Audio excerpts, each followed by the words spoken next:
Welcome back to another Cushion Screams video. We're going to continue with our Injustice 2 series exactly where we left off. Excuse me. But first, let's go down to Brother iVault and see how many mother boxes we got. 4. So we're going to wait. I'm going to wait. Go up to single player, then the multiverse, of course. I'm trying to get to these other ones right now, but like I said before in one of my previous streams,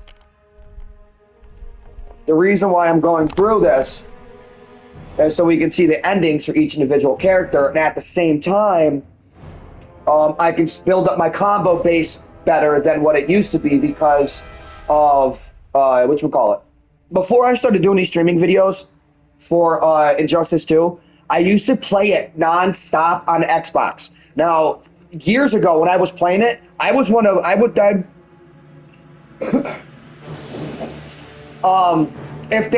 probably one of the top 25 people in my town that probably play Injustice 2. Like, I'm not kidding. There's about like 1,200 people in this town, like 12,000 people in this town. I'm probably like in the top 25 for the best Injustice 2 players. And it's not around that time I was. It was not, and I'm not exaggerating. I really was. So when you step away from a game like Injustice and Mortal Kombat and Tekken and those kind of games for a while, what happens is you have a tendency to forget those move bases. Some people do. Not all people. Some people, like, there's certain, I've met people who've played those games that they can pick up a controller once every 3 years and still be one of the best Tekken players I've ever played against. And that says something because trust me, when, if I really play with one of my best characters, you'll see when I get to the higher difficulties, you'll see how my combo bases really are. It's just with the way my hands are too right now. The arthritis and the carpal tunnel, I got to get braces for my wrists and hands. Gamers braces.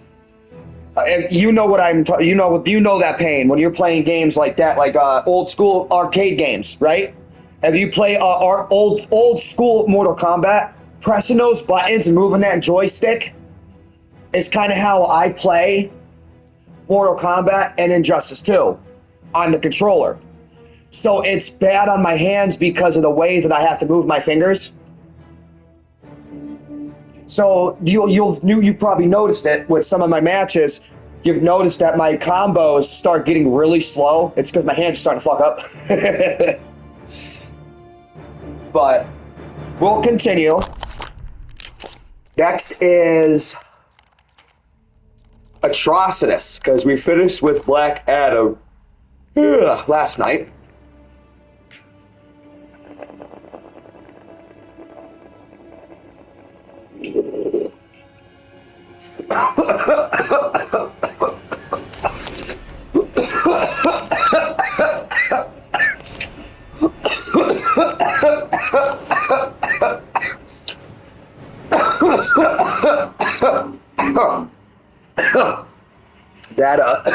That was a good hit right there. Made my one eye tear up.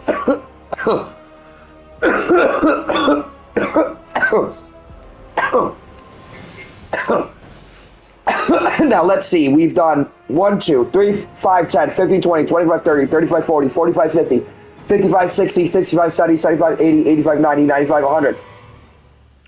5, 10, 15, 20, 120 matches doing just these 5 based battle simulators.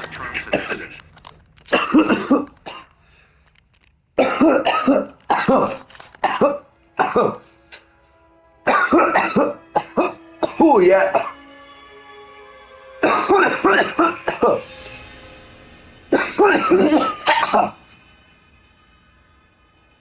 I think I'm getting another sinus infection. It's only times I cough like this.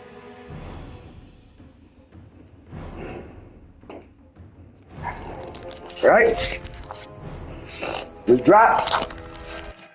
Against Green Lantern.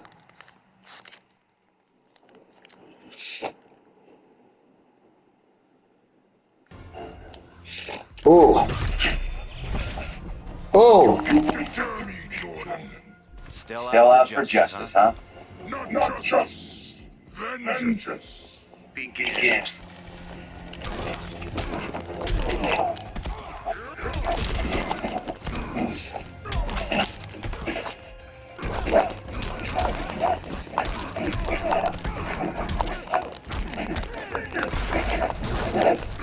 I'm trying to break away from holding a controller like that.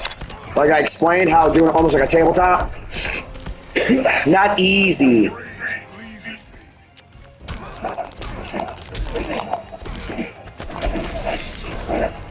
Yeah, I was like, in the other match I did, I don't know if you guys noticed.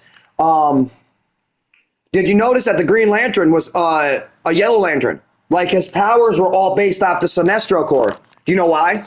Have you played the first Injustice?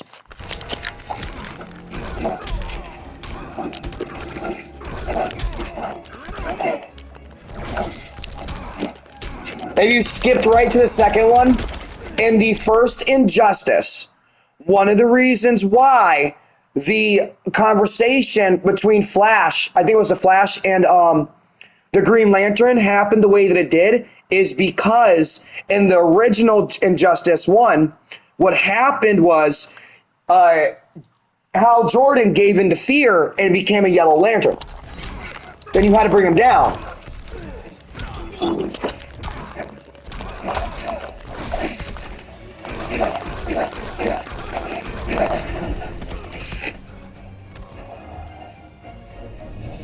Maybe that's why it was only yellow.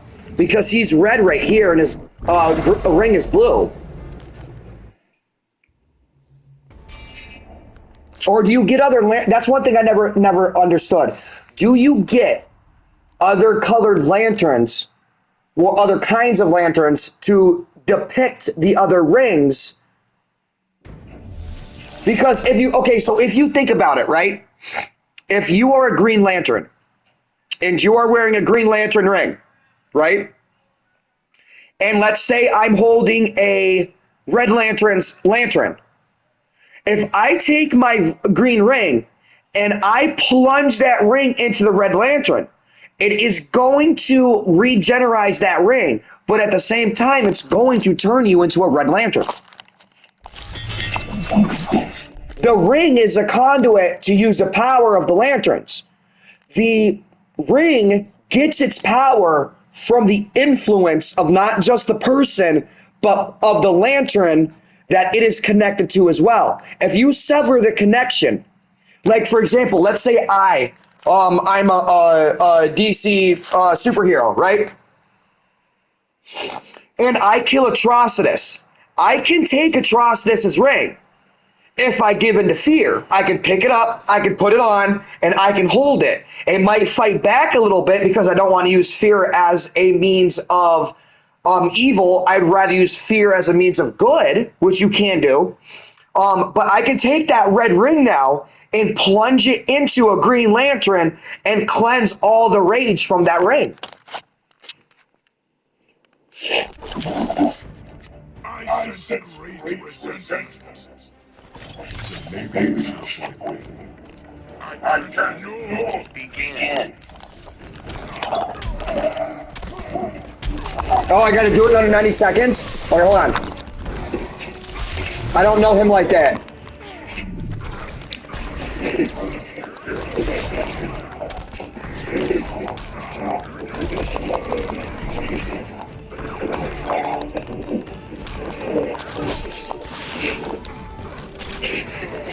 Nope, I'm not gonna do it with him, he's too blocky.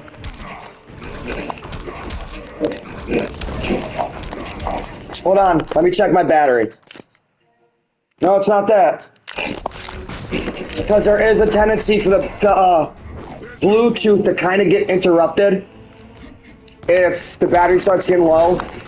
It just doesn't want to like respond properly unless it's plugged in.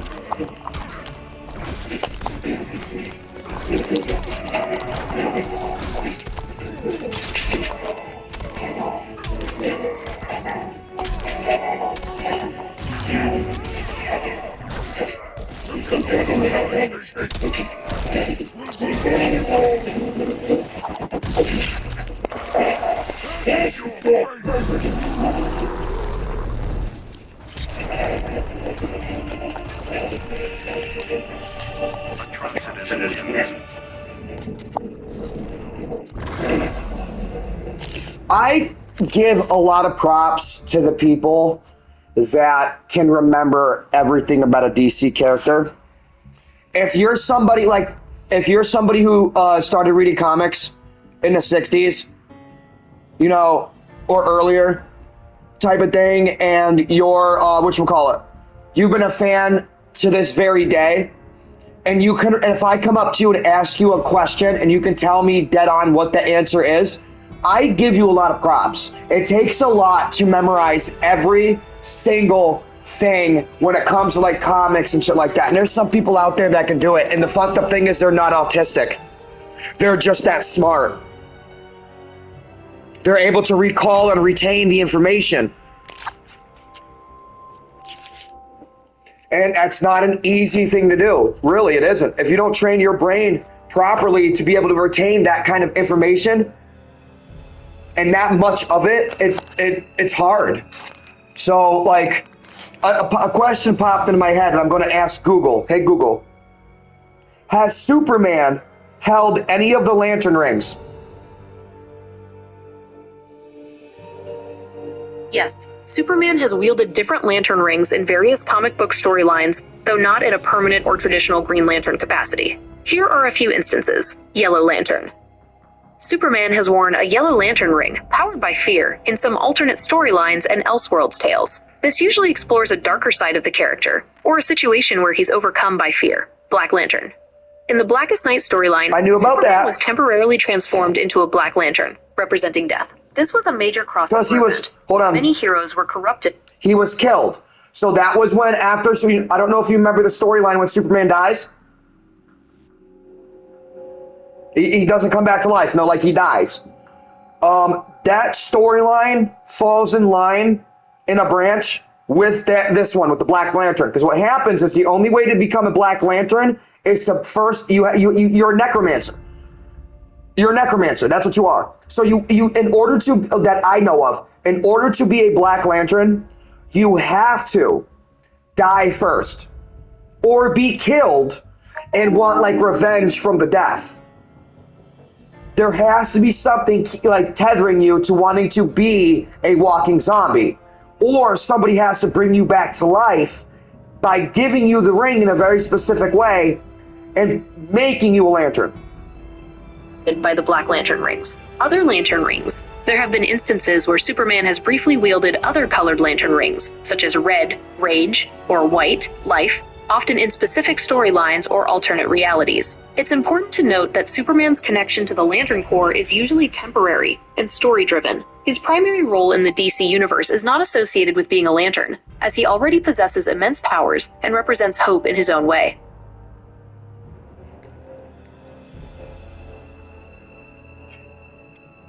So, see, that's why I add the Google Assistant in every now and then.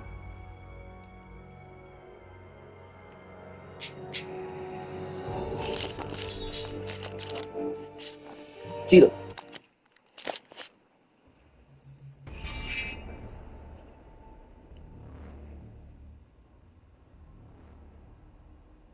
Ooh, that's a question I got. Ooh, let me pause it. Let's see if it'll pull some up about it. Come on. Hey, Google. Never mind. I lost it. Hey, Google. Can Raiden from Mortal Kombat hold a lantern ring? Can Raiden from Mortal Kombat hold a lantern ring? Whether Raiden from Mortal Kombat could hold a lantern ring depends on the specific requirements of the Lantern Corps in question. Here's a breakdown. Green Lantern requires willpower. Raiden is a powerful and determined character, but his will is sometimes questionable, especially when he becomes Dark Raiden. This might make him an inconsistent Green Lantern. Red Lantern requires rage. Raiden experiences anger, but it's not his defining trait. He might not be a good fit for a Red Lantern ring. Yellow Lantern requires fear. Raiden instills fear in his enemies, but he doesn't seem primarily driven by it. Blue Lantern requires hope. Raiden is a protector of Earthrealm, which could be seen as hopeful, but he's also prone to doubt and drastic measures. Indigo Lantern requires compassion. So Raiden has compassion for Earthrealm, but he's also willing to make harsh decisions. Orange Lantern requires avarice. Raiden doesn't seem particularly greedy. Black Lantern requires death. As a god, Raiden has died and been resurrected, but he's not associated with death in the same way as some other characters. Overall, Raiden's suitability for a lantern ring is debatable. His willpower and hopefulness could make him a candidate for a green or blue lantern ring, but his occasional lapses and internal conflicts might make him an unreliable wielder. He wouldn't be a good wielder because Raiden's one of the next ones on the list that I'm going to fight. So it's just a thought that I had because they brought Raiden into the DC universe, which makes Mortal Kombat what? DC characters.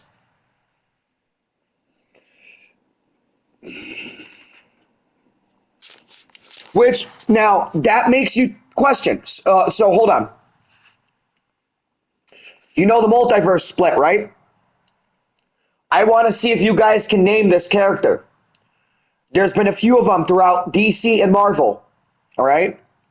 What characters are known to hold places in both the DC and the Marvel universe? And if you say none of them, you are wrong. There are a few.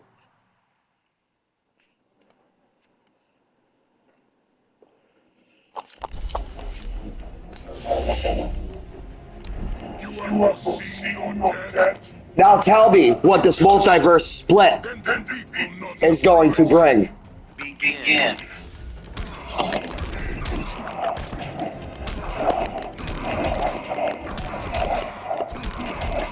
All right, there is one character in the DC universe that became sucked into the Marvel universe. And with this, he created a whole new identity. Same power set.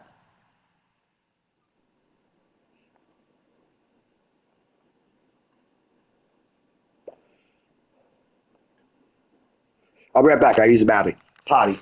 I was going to say bathroom, but then potty at the same. I tried to say it both at the same time.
We live and breathe.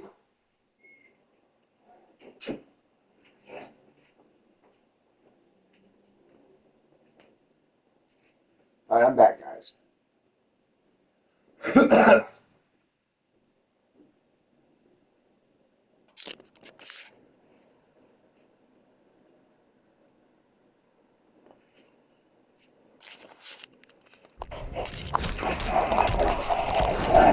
Like, I know some characters can't hold certain, like, rings.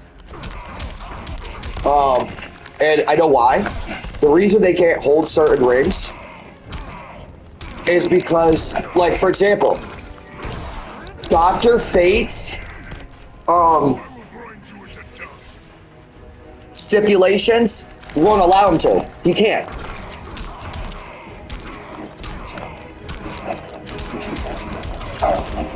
Because if you think about it, he becomes more powerful than the gods that command him. If he were to hold, if Dr. Fate were to, let's say, gain complete control over the helmet, he has complete consciousness, right? Which he does every now and then. But the gods usually take over. So what happens is, you know what I mean? If you look at that, he becomes literally the embodiment of something a little bit more powerful than a celestial. Now, if he was to wear the Green Lantern ring, the reason why Dr. Fate couldn't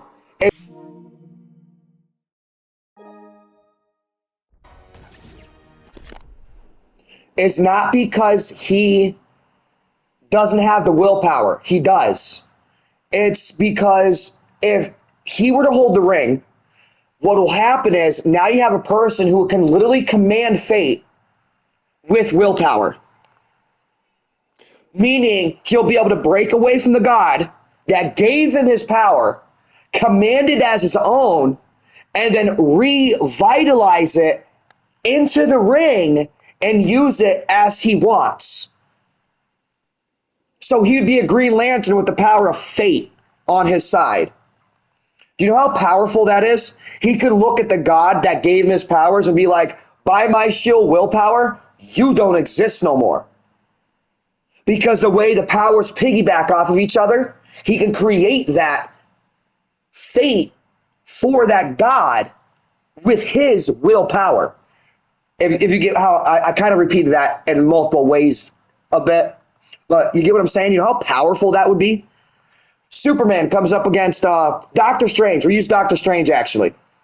Doctor Strange goes up against Dr. Fate holding a Green Lantern ring.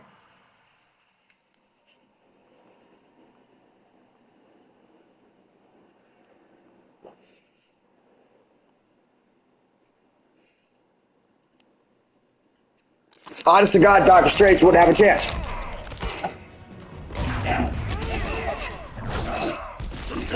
And the only reason why is because of the power of Dr. Fate. Not even because of the ring. The ring is what would unlock his ability to stay himself all the time.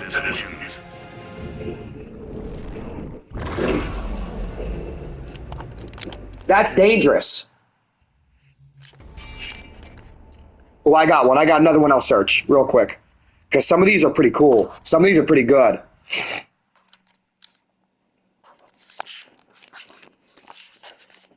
There's another character I kind of want to wonder if he can hold a ring. And I'm almost positive that he can, but the only reason he can't is because of his own self-righteousness. He won't allow himself to hold the ring.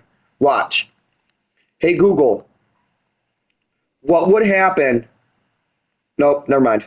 Hey, Google. Can Goku hold a lantern ring? Yes, Goku would be able to hold a lantern ring. Goku is a Saiyan, a race of aliens known for their incredible strength and fighting prowess. He is one of the most powerful beings in the Dragon Ball universe, and his power is constantly increasing as he trains and fights. Lantern rings are powerful weapons that can only be wielded by those with great willpower. Goku has shown time and time again that he has the willpower to overcome any obstacle, no matter how difficult it may seem. In addition to his willpower, Goku also has a strong sense of justice. He is always willing to fight for what is right, even if it means putting himself in danger. For all of these reasons, Goku would be able to hold a lantern ring. He would be a powerful and effective lantern, and he would use his powers to protect the innocent and fight for justice. I see that.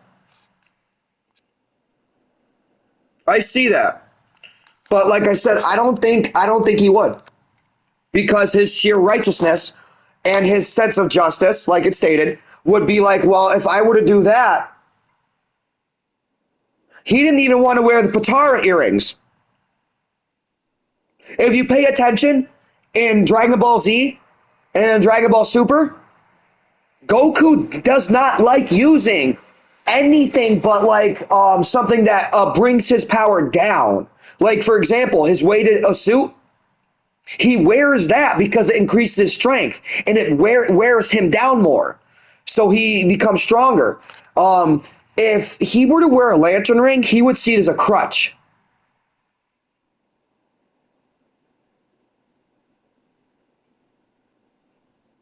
So he wouldn't do it unless there is something he could gain that would benefit everybody else from wearing the ring. Like if he can learn more training, because he wouldn't keep it all the time.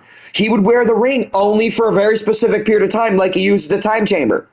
He won't wear the ring all the time. So if the ring would help his training, he'd wear it. If it would make him stronger in general and he would not have to do training because of wearing the ring, he won't wear it. He'll throw it away. He'd probably make a mocking question, laugh,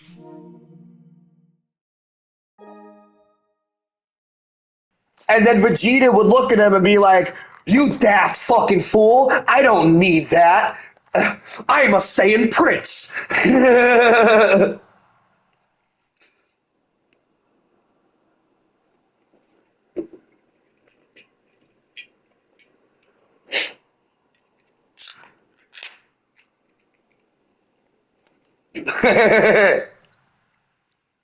Yo, if anybody watches this video that's a decent like graphic designer or like drawer or anything like that, I got a project for you. Just say you got the idea for me, if possible. You know, I don't want to get paid for it. You know, keep it for yourself. But I just want to know, you know, that I helped collab for the idea. That's about it.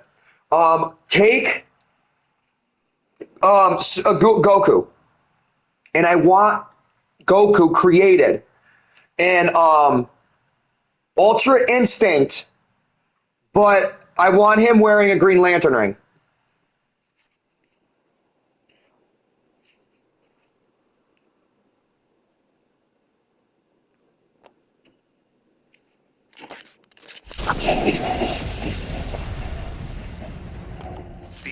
Let's hit that ball before we get going. But I thought that'd be a pretty decent little design right there.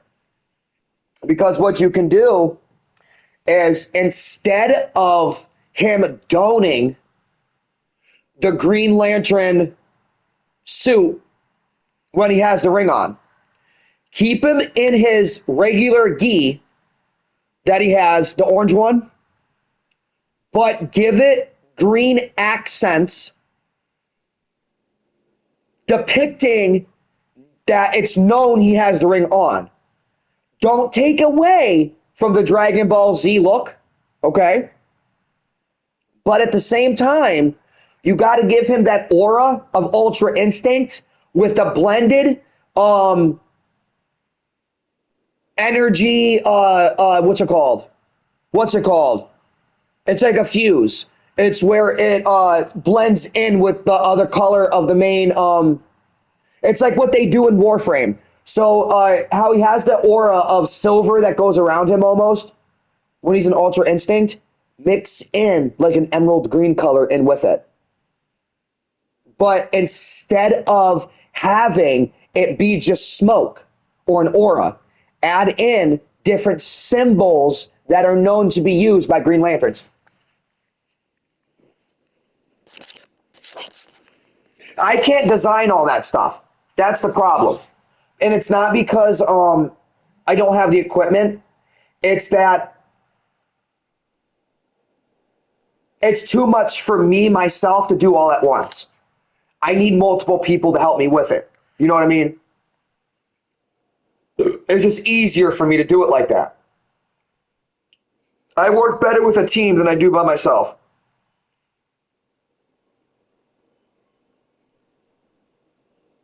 And it's not that I can't. It's not that I can't. It's part of my autism. I get overwhelmed. So if I sat down at a computer with, let's say I had the best computer in the world, okay? I sat down with that computer to design this graphic.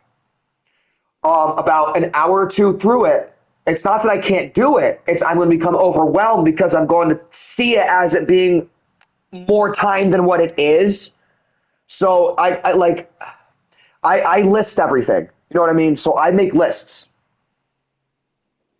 And if I go and do something, let's say for that day, I have to do like 7 things, but the main thing I have to do is a graphic design. If that graphic design gets in the way of every other thing I have to do, I start becoming not overwhelmed and not like stressed, but it frustrates me in a way. And I can't help it. It's not like I don't set my days up like that. It's because of the priority that things take over. So I have to, you know what I mean? It's not that I can't do it. It's that I can do it. It's that because I can do it,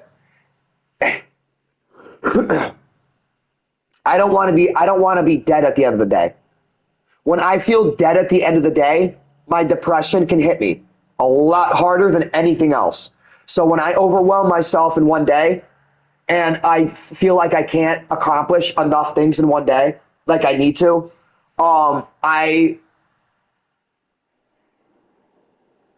you kind of can get what it feels. You can understand what I'm saying just by what I just said. So it's like I said, it's not that I can't do all this stuff. It's that it's hard for one person to do all this stuff alone.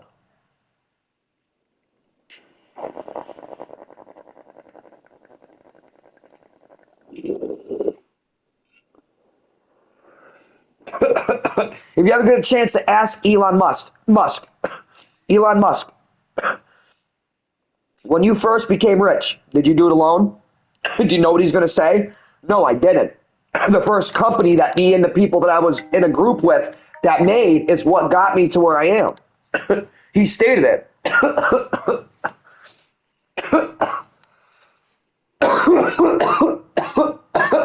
And now because of that group and other decisions he's made, now look where he is. Yeah.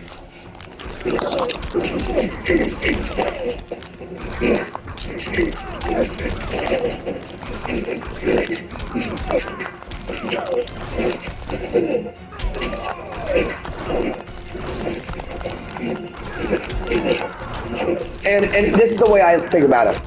Okay? Is I don't want to do it alone because that's my choice. You get what I'm saying? One, it's not that I don't have to. I can do it alone. It's going to take me longer. But at the same time, I want to do it as a group because I want to build those friendships, those relationships. And plus, at the same time, if you got one person, let's put it this way, right? You have one person working on a multi-million-dollar company, trying to get this company going. They succeed, but how long did it take them?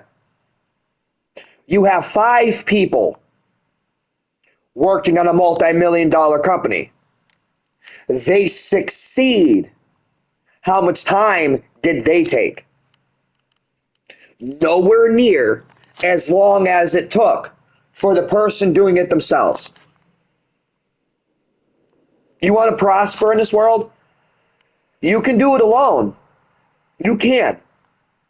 My advice is don't. You know why? Because now you have support throughout everything that company does. You built that company together. And if there are people that respect each other, that company ain't going nowhere.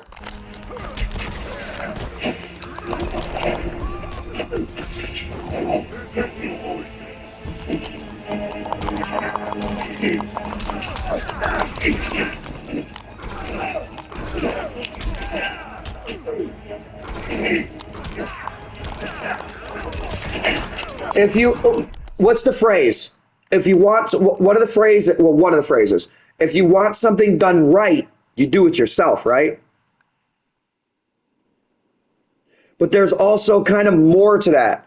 If you want something done right by another person, you respect that person.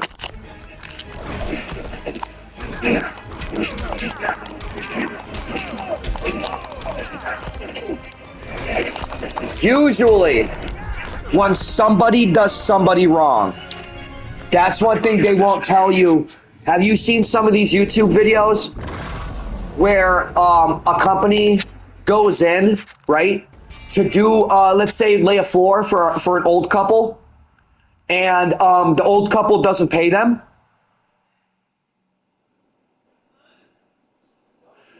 Little do you know that old couple used to babysit the person who owns the company as a child. And little do you know that a lot of the times the child who was babysat by that older couple gets is doing half-assed jobs, and because of this, these older couples will sometimes not decide to pay them. So what they do is, fine, if you're not going to pay us, we're going to be a scumbag and do what? We're going to rip up everything we already did. Well, you should have done it right in the first place. So when you go through these social media accounts and stuff, pay attention. Some of the advice I can give. Pay attention. I got to use the bathroom again. I'll be right back.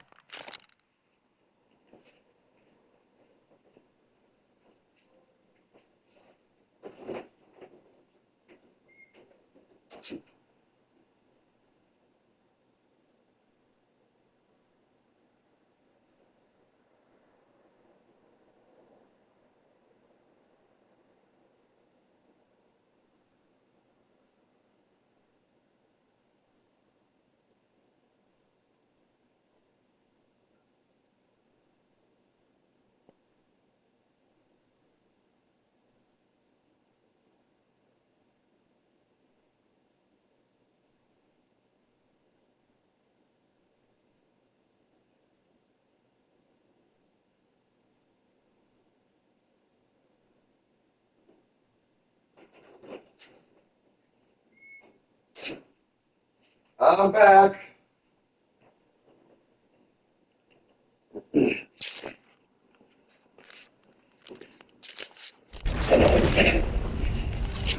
All right, hold on. Before I get into this Brainiac one, this one might be a little difficult, only because I'm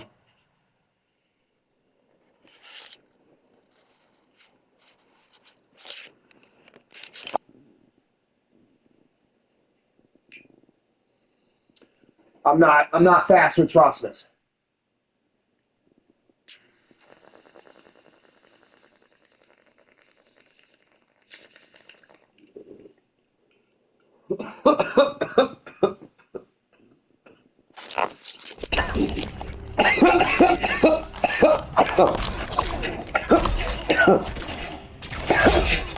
Damn. What?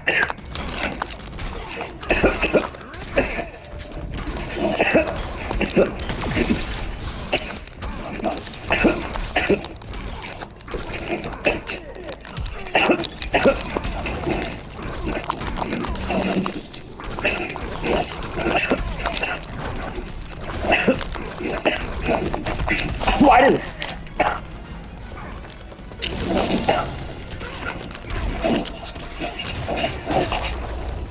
too soon?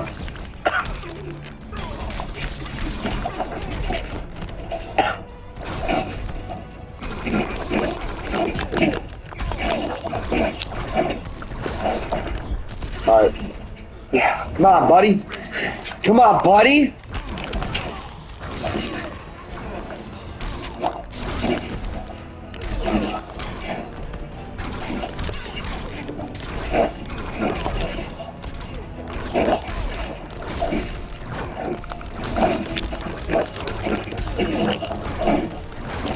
Come on, a little bit one more. I want to hit you with my special. A little more, baby.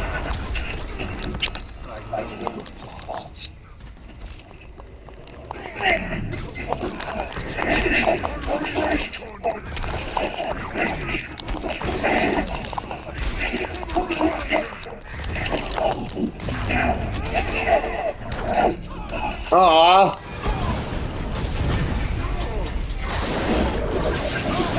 My punishment of Brainiac's crimes had unintended consequences. His death was finished. Billions of collected souls perished.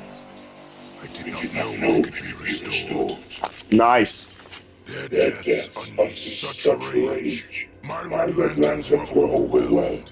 Ooh, can I pause this? Glory from Isst. They would have No. killed me if not the proselyte. The emotional entity offered me compassion, not rage, in the face of my grave error. Oh, I now understand the emotional spectrum requires balance. My red lantern's rage must punish the worst offenders, but it cannot blindly consume those who deserve compassion. whoa, yo, Atrocitus, you turned good.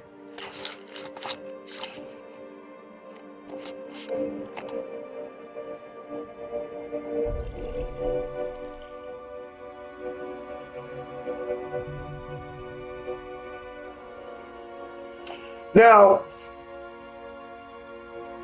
that goes to show what? Hey Google, what turned Atrocitus evil?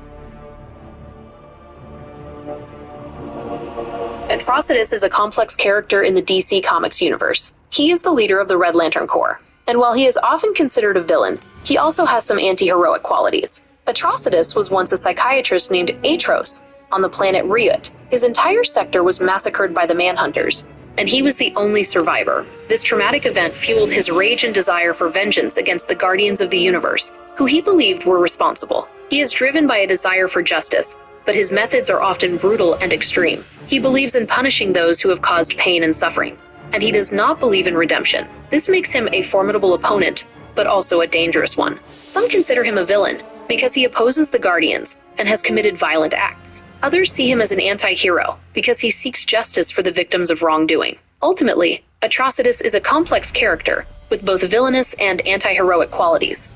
So by what with what he just said in the ending here, and with what Google just said, that says that in the beginning he was a villain, and because of this event, he was able to see the compassion again and realize that even rage can be used for good. Which means every lantern and every ring at some point in time is turned over to be a good guardian of the galaxy, right? But either way, I'll catch you guys on the next one. Thank you for joining. This one was a little longer than the other.